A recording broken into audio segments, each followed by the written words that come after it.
Welcome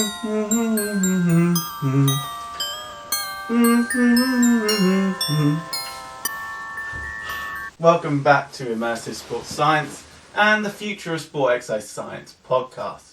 I'm Adam McCarthy, and today we're talking about motivation heading into the new year. If, like me, you've had a fantastic Christmas, we have a Yule-log fire. Actually, it's something completely different, but it's a total mess back there. You've got yourself entangled with Christmas lights you can't figure out how to work, and you've eaten far more than you'd like to mention, drinking more crap than you'd like to mention, and you're looking to get back into the fitness. This podcast episode for you. Motivation, the new year. Over the 20th century, it's become almost like a meme or a seasonal joke. They lose their fitness over Christmas periods, gorge too much, then try and get back into fitness, buy a gym membership or a membership to a club, or take up something that they know they won't keep till the end of February or March. But YOLO, it's Christmas! So let's party. And then keep that gym membership going until they buy another one the next year. So today, guys, we're looking at the search term, that being gym. If you look at it, it historically started in December, peaked around January, and then would decrease around about March and April time in early 2000. Now we're looking at the past 5 years, and if you noticed, starts in December as before, peaks around early January, and then starts decreasing by the end of January. So let's go over here, massive peak, same again, December, even earlier in December, and then decreases around mid-January. This means in terms of fitness, don't have a long attention span, so they're not going to keep at it. We've got weaker in that respect. We pre-contemplate about thinking about doing the training, we start the training, and either we drop out or we just don't think about searching it anymore. If you are a business, you really got to start thinking about advertising your January gym go from about early December to mid-December, because by January they've already likely dropped down. So our attention spans are getting looser. We are not searching for these more. We are losing our interest quicker. If we are to reflect upon that data from Google Trends, and we can also see it in the research to a certain degree, we want instant satisfaction and we wanted it yesterday. We want our results and we want them yesterday also. Fitness doesn't work like that. And this is what I kind of have to highlight to people, that short term really in fitness, and it can be different depending on who you talk to, but it's generally around about 3 months. Medium term, you're talking about 6 to 9 months, and anything from a year above is a long term goal. Now this will depend on the individual differences, individual needs, and what you or whoever it is are trying to achieve. So given that in mind, how do we go around about achieving it? How do we keep the motivation? And that's also going to be something that's going to be individually different to many people. We often see a high dropout. Now, if anyone tells you that if you try and lose weight and there's a 95% chance that a diet don't work, they're speaking nonsense. They're basing their yes, it is high. We're talking around about 80% here. That research in particular was done in 1950s by a guy called Skunkmeyer. Yes, what a fantastic name. That 95% was done on 100 obese people who were released from an obesity clinic in New York. And as the researcher stated, it's not relevant for modern day society. It was only relevant for the 100 people inside that obesity health clinic. It cannot be extrapolated to a wider society in the 21st century. But what we can see here, dropout is fantastically high. And here's a graph to emphasize how high it is. So why is it high? Why are people not completing their fitness goals? Before we move on here, fitness, or health and fitness, let's put it together, is a lifelong venture. Everyone has to have a start to the journey, but the journey never ends, because fitness happens every damn day. And a lot of people don't realise this. They jump on the novelty of something, and then they lose interest when they can't keep or meet those goals, those needs, those desires, those influences. People have unrealistic ideas of how to achieve something and the time limits of how long it takes to achieve something. If you're obese, you're not going to get stickly big, nice abs that quickly. That reminds me, guys. Another influence you can take is using online influencers or friends you know or whatever it may be to help influence what you are looking to achieve. You look at that person and think, wow, they achieved that. That's really inspirational. You know what?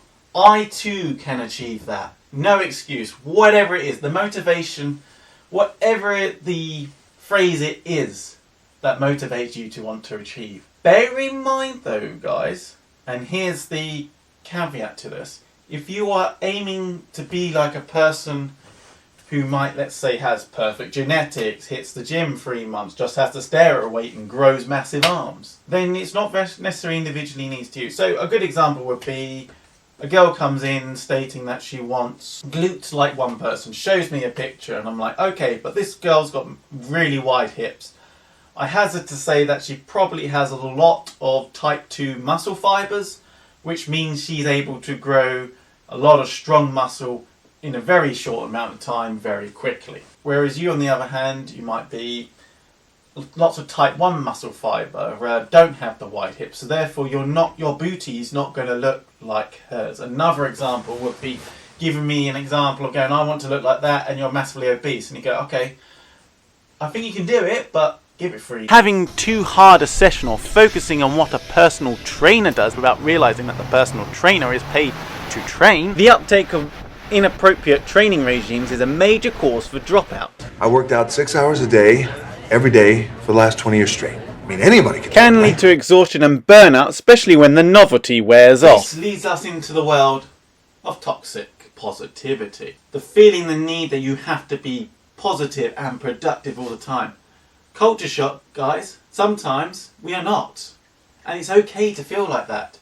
It's okay, you don't have to feel pressured to want to achieve all the time, to be productive all the time, to achieve these goals, or you're nothing. We don't have to feel like that all the time. And people are trying to highlight the fact that some people are, let's face it, vulnerable, and capitalize on that vulnerability in order to make money. So let's look at goals and goal setting. Highly important. How are you going to progress your goals on further? Every goal has to be specific to you. And we're going to utilize the SMART system. SMART. We don't need the ER. That's slightly more advanced. But SMART. SMART. Specificity. How specific it is to you and what you are looking to achieve. Next one we got is measurability. Can you measure it? What are you going to measure? Using quantitative factors, numbers, fantastic. But some things aren't particularly measurable in that regards. For instance, I've got a client at the moment who wants to fit into a hop dresser. That's highly specific to her. It's not something that's particularly measurable other than looking in the mirror and padding to see how something feels. But it's something that works for her, or it's working for her. She's getting benefit from knowing that. What you can do as well to measure something is literally get a tape and measure what you want to measure and see if there's any growth, or any loss in that area. And you can do it for literally anywhere. You can do it for your arms, your legs, the hips.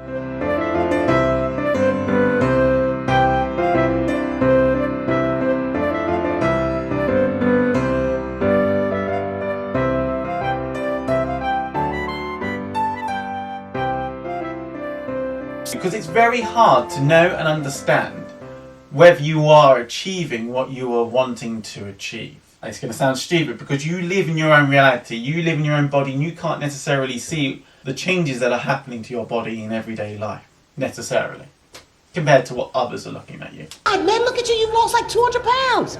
See, you gained it back in muscle. Oh my God, you look great. You know, sometimes you walk in and go, wow, you look good. You definitely look, you know, if someone looks in and you think you look stronger, you bigger, or You're definitely lifting more weight. Oh, that's another one actually. If you can lift more weight, for instance, that's definitely a sign that you are improving, something that you can measure. For instance, I know someone whose her aim was to reach 120 kilogram squat.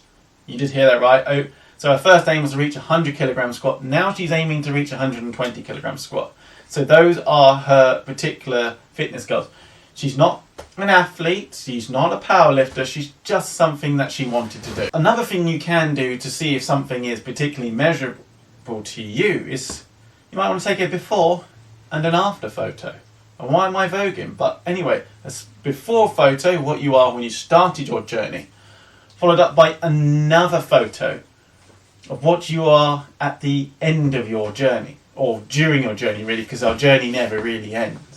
And you can go and compare the difference, and this could be anything really, from losing weight to getting stronger to growing a booty, whatever it is, body recomposition, whatever it is that you are looking to achieve. The problem can be a problem as well as something that can really help us. If you are not achieving your goals, then something's going to rise. Seeing the before and afters might not necessarily help, because you're not achieving what you're looking in your mind, and instead you're maintaining the before. So it can be a detriment to some, and it can also, if you post it online, it can lead to ridicule from haters or people who are not particularly fond of this particular journey. However, sticking it online can, for some who don't mind the breaching slight privacy, what it can do is potentially keep you accountable. You put yourself out there. Here's a group of people who see your journey, and if you're not achieving your journey, they will, let's put it this way, they can be polite, but also the internet can be pretty damn harsh. There's a place called Elite Fitness in Southend that was a performance gym before performance gyms were really a thing, and they had across the wall, Greg Maddox had all the before and afters of, for instance, Rory McIlroy and other coaches, other athletes he coached, as well as normal people. Obviously, it highlights what the coach is doing, but it's a reminder to that individual when they walk into that gym, they see it and go, you know what? That was me, and this is what I can achieve. It keeps you accountable that way. Now, you don't necessarily have to make it public. You can keep it for your own personal use. If you do have your personal use, you can look at it and go, that was me, and this is me now. The next one we have got is achievable. From the onset, you have to ask, can I actually achieve this goal? Will my body allow me to achieve the goal? Can I achieve the abs of that gentleman? Bearing in mind that not everyone can have abs based upon their diet, what they want to achieve, their jobs, whatever it may be.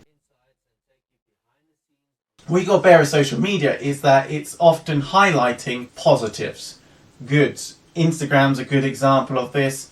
Vero is a new one. It's just a highlight reel, really. People are trying to highlight certain areas. Here's me looking like an absolute idiot trying to highlight and emphasize my bum. Things may not look like they do in real life. And these guys probably says it a lot better than I do. It's a personal choice. I'm a big believer of, your body, your choice. And I respect personal choices, and I respect that if you want to do something for you because it enhances your life, or it's simply something you want to do, then I fully respect it. Because when you pose, if you pose well with good lighting, you can make your body do all kinds of things, and you can make your body look all different types of ways. Many times I've seen fitness influencers and creators out on their pictures on Instagram look absolutely massive, then I've seen them in person and be like, wow, you're not what I expected you to be. How you look does not define your worth, and how you look will never define your worth. How you look does not define your knowledge. How you look does not define your morals. How you look does not define who you are as a person. I'm always a big believer, and obviously you look how you want to look for you. Again, it's not always that easy because we do have pressures to consider, but it's something we can work towards gradually. It should be a product and a desire of you wanting to achieve that look, because it's a look that appeals to you. It shouldn't be because you feel pressured by other people to achieve that certain look, or pressured by the media or the world we live in. It should be because you want it, not because you feel like you have to have it to be something. Your value and your worth as a human is far deeper than physical appearance and physical aesthetic. Time. Do you have the time or a time frame to do those exercises? 3 months, 6 to 9 months. 3 months to 6 months is short term, 6 to 9 months is medium term, anything from a year above is long term, as mentioned before. But That's not going to be the case for everyone. Not everyone can meet those time frames depending on their goals. Only you have to make your goals realistic in an achievable time period to be able to achieve it. There's a reason why athletes have a season, have a year to achieve their goals, or in a longer period have it over 4 years. These are known as an Olympic cycle, or whatever cycle it is, a World Cup cycle, whatever, to try and maximise their time so they're at the peak of competition when it actually reaches the Olympics or World Cups or World Championships or whatever it is. Chances are you listening to this aren't going for an Olympics or World Championships or a World Cup. So with that in mind, how are you going to achieve your goal in, let's say, your lifetime? How can I give myself a time frame? Bear in mind you've got affinity amount of time to achieve a goal for the vast majority of you. What a lot of people forget, and what a lot of training programs forget, is that each person is an individual. We have different desires, we have different likes, we have different wants and personality. And based upon our priorities, different things we have to do in life. So yes, we do have the same 24 hours, but how is our 24 hours spread out? And how do we accomplish that in our own training programs to make it more enjoyable? If it's more enjoyable, you're more likely to do it more. It's more likely to take you into account and what you've got in your life. So quickly, and this is likewise anecdotal, but here's my advice to help you learn about information. The 4 pillars, that's 4 pillars of understanding and is disseminating scientific information relating to sports science or exercise science, fitness. The first pillar, context/relevance. What is the context of why you're doing this particular training? Now, just because something is a different context doesn't necessarily mean it's particularly wrong, but it might not work in that particular situation. So you have to bear that in mind. It might not work necessarily for you. The next one is individual needs. What is it individual to you? Bearing in mind that not everyone is the same. People's bodies react differently. People think differently.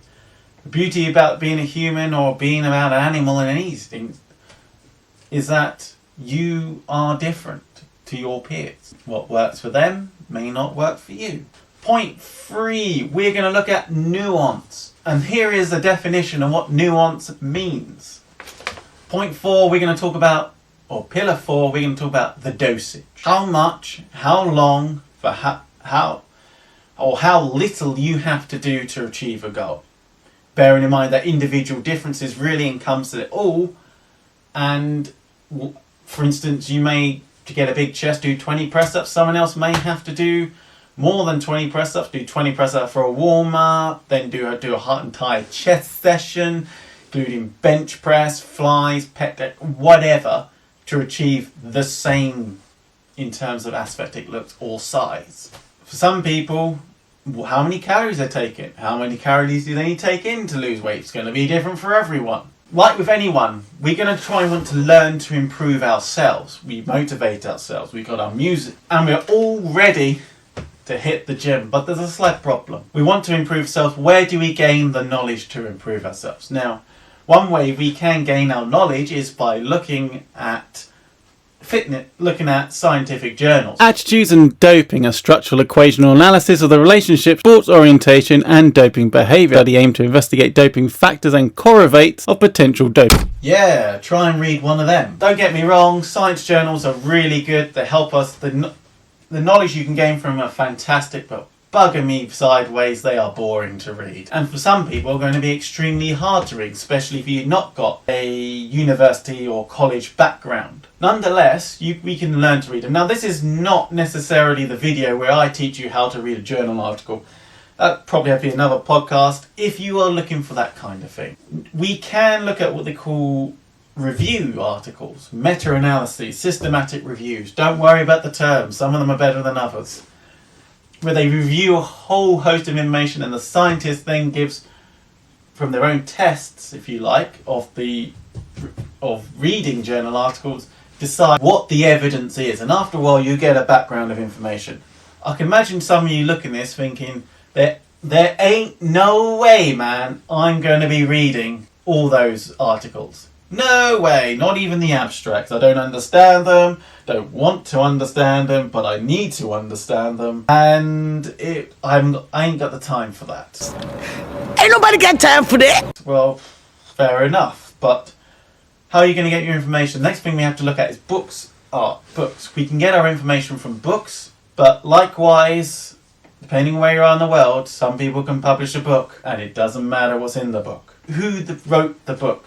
What's the scientific information behind the book? What's their scientific background? And bearing in mind, if you write something that's not factual, you will get found out on a book. The next one is probably what most of you are going to do is I simply spoke into my phone and I searched it online, and what I came out with was this, X, Y, Z, and I watch these videos because they're more fun, more engaging. Okay, but how do you know that information is relevant to you? How do you know that information is good information? There's a lot of crap at the moment. Social media is like the wild, I call it the wild east, or something wild west, but really the wild east. Anyone can say anything and there's almost no moderation, there's no comeback.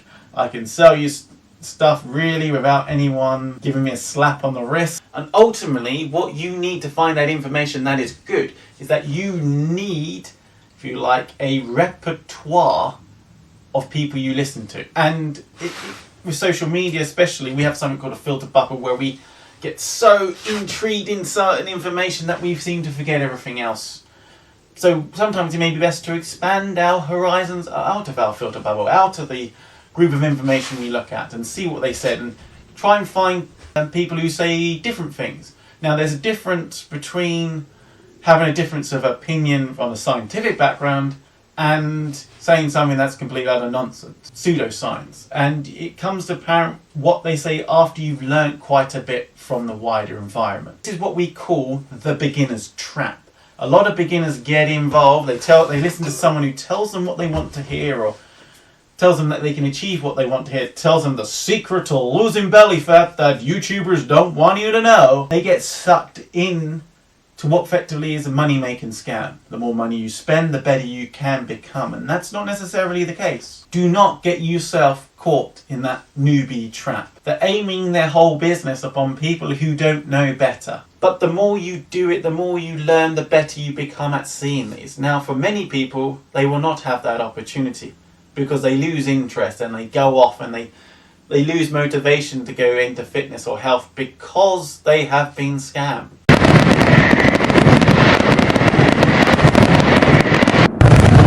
It can be a nice thing to do when you're walking around a field like what I'm doing at the moment, because I'm an old school millennial, so sorry Gen Zs, but I got the headphones on and my Walkman in. Music can also help. For instance, when I go to the gym, I really, and I'm sorry about this, you Gen X is going to think, okay boomer listening to this, but I really don't like that kind of modern music. I like something a little bit heavier.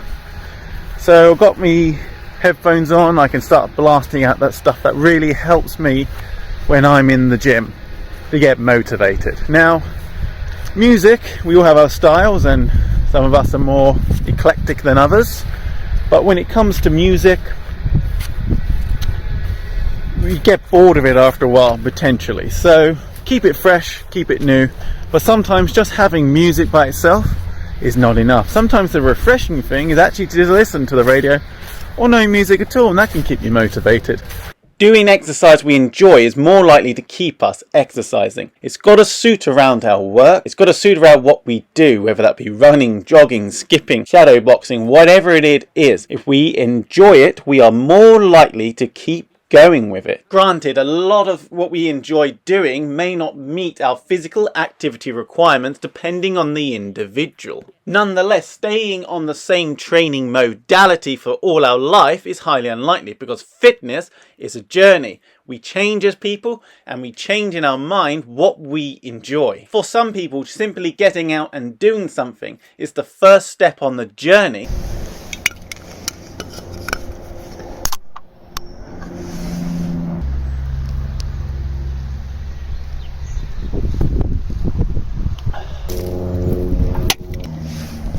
Sometimes people will utilise caffeine as a motivator. Now this is an opinion from what I've seen from my own clients. caffeine is great to a certain extent. It helps to metabolize, helps to quicken metabolism for a short period of time, helps with alertness, but it shouldn't be used as a motivator. If you're relying on caffeine to help you, well, it's not a very healthy way to motivate you. And plus, if you're drinking a lot of caffeine, you might have to flummox your guts out.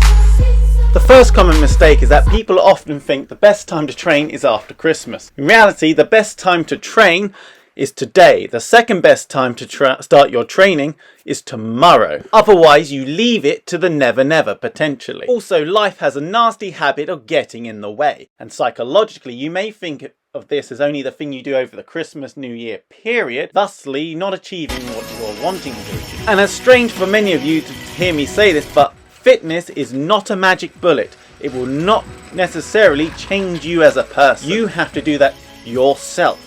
Fitness will not change you as such mentally. The next biggest misconception, and I can understand how this is because how gyms are set out, kind of the modern day gym of a Blade Runner retro futurist idea of a broth or spit and sawdust, and that these people are only fit, healthy gym bunnies or people like they should be on roids, smashing it out in the gym, generally between the ages of 19 to 25, and who are Instagram style gym posers. And fitness media doesn't exactly help this. They're particularly going for an image that would sell their product. Working in a council gym, I can guarantee you that is a misconception. Gyms are for everyone. Think about it. What is the main reason people want to start exercising? To lose weight. So the chances are there's going to be someone in that gym who's fatter than you are. So the vast majority of gyms aren't meant for athletes, beefcakes, or young with bums. We must then tackle the next misconception, and a lot of people feel uncomfortable being in a gym, maybe because they're overweight, or perceptually they may feel that people are looking and judging them. Newsflash, if a lot of people are overweight, middle-aged people overweight working in a gym, the chances are they're not going to judge a middle-aged overweight person in the gym, especially when it's natural in that environment to find overweight people inside a gym. I train a lot of females, and you get this kind of perception from some of the females from talking to them, that they feel that maybe they might get hit on by men in the gym. And to be honest with you, with some people the motivation might be go people watching. But to be honest with you, most people are zoned out doing their own thing in between sets, and it's pretty hard to stare at someone when you got a heavy weight on their back or going hard on a bike. Weight training has become heavily popular at the moment, mainly because of the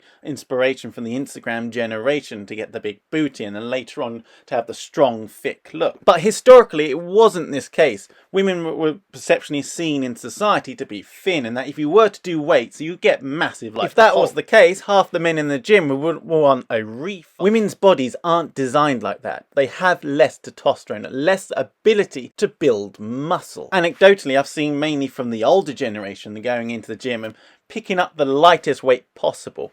Let's say 1 kilogram or 0.5 in my gym. Seriously, like, what is the point? You might as well stayed at home and lift cans of baked beans. Muscle needs a stress in order to grow, and depending on the training modality will depend on how that muscle grows. The final gym myth we're going to look at is utilizing the scales as your guide to progress. Now, don't get me wrong, it can be a really effective tool. If you're overweight and trying to get to a set weight, it can be really helpful to understand how far you are in losing weight. But they're not always accurate. It depends on the scales, what time of day you're weighing yourself, what you have eaten the night before, etc. After a while, weighing yourself in the scales may not necessarily be the accurate way for measuring yourself and your progress. You may want to try measuring with a tape measure around your hips, waist, chest, arms, calves, and your quads in order to gauge how much fat you are actually losing. Because muscle weighs more than fat. If you are looking to get bigger muscles, then it can also help in gauging how muscular you are getting.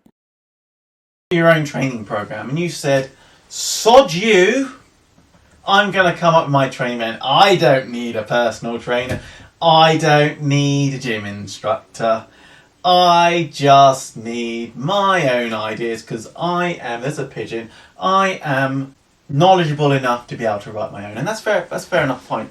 So what you need now is to write a training program. Generally what we do, we have a program, what people do is what they call a set rotation. So, or set block. So you have a set of training, you go down and go, I'm going to do this day, Monday, Tuesday, Wednesday, maybe have, let's let's use a athlete's one just for an example, but you train 6 days a week. I know that's quite extreme for a lot of people, but you're training 6 days a week. You may have a hard session days for the beginning of the week, lighter at the end of the week, whatever you like to choose. This is only a beginner video, but you train that and then you have that 1 day off on the Saturday and then you go back into it. So Sunday effectively the first day of your rotation, because Saturday is trying to emphasize you competing. The next one, he's talking about intensity. When to train hard, when not to train hard. When to have a rest day, when not to have a rest day.